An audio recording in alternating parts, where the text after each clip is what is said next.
Hey guys, what's up? It's Rygar the Destroyer, and today we're going to be taking a look at Spartan Tanaka from Halo 5. This guy is pretty cool, but before we take a closer look at him, let's go ahead and take a look at his packaging.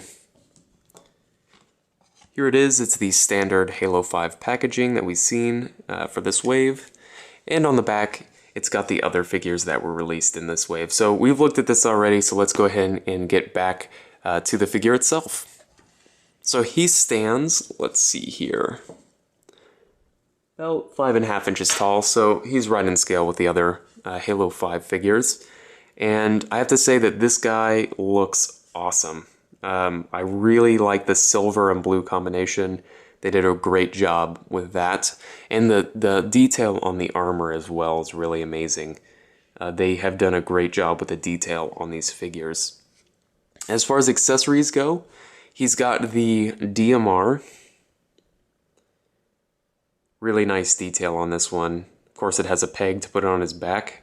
One thing I wish they didn't put the peg here, because when you put it on his back, you know, it hangs way down. I don't know if that's game accurate or not. It doesn't seem like it would be. But that's how it goes on his back, which is a little bit awkward.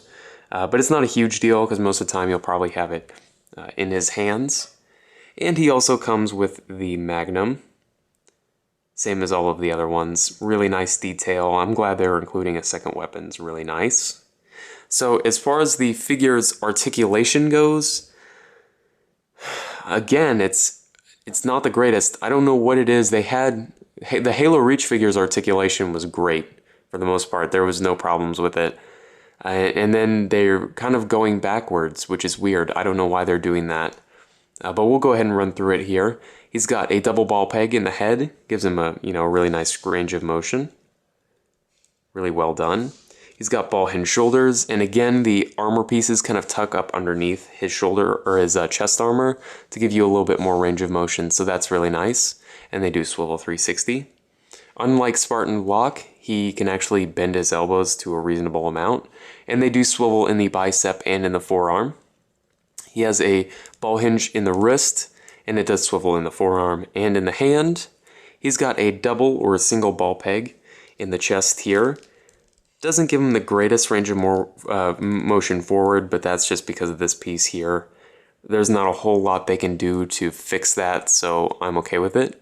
And it does swivel and everything, so lean side to side. So the rest of the articulation is fine there. His hips, it's kind of strange. His left one doesn't hardly move at all, but his right one moves a bunch.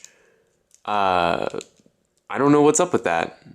I would just assume that they'd use, well, I guess the left one does move pretty much the same way. It just seems like it moves easier on the right one, I guess. But they go back a fairly decent amount, but they don't really go forward too much. You know, enough to get some posing done, but not very much posing. His knees, he's got a hinge, but that's the range of motion right there. They added this piece on the back to cover the hinge, but the only problem is it bumps into the armor. So I don't know what's up with this. You know, it's like they can't get the articulation right on these figures. They look amazing. All you have to do is not do little stupid things like this, and they would work great. So I'm a little bit frustrated right now with McFarlane and some of the decisions they're making. He's got ball-hinged ankles with a really nice range of motion. These work great, and they do swivel in the shin and in the foot. And then this is like, I think, one of the first Halo figures other than George. There are a couple other ones that don't have it, but as far as Spartans, that doesn't have the ball peg in the toe, which is kind of funny. Not that I ever really used it, but it's just something that I think of when I think of the line.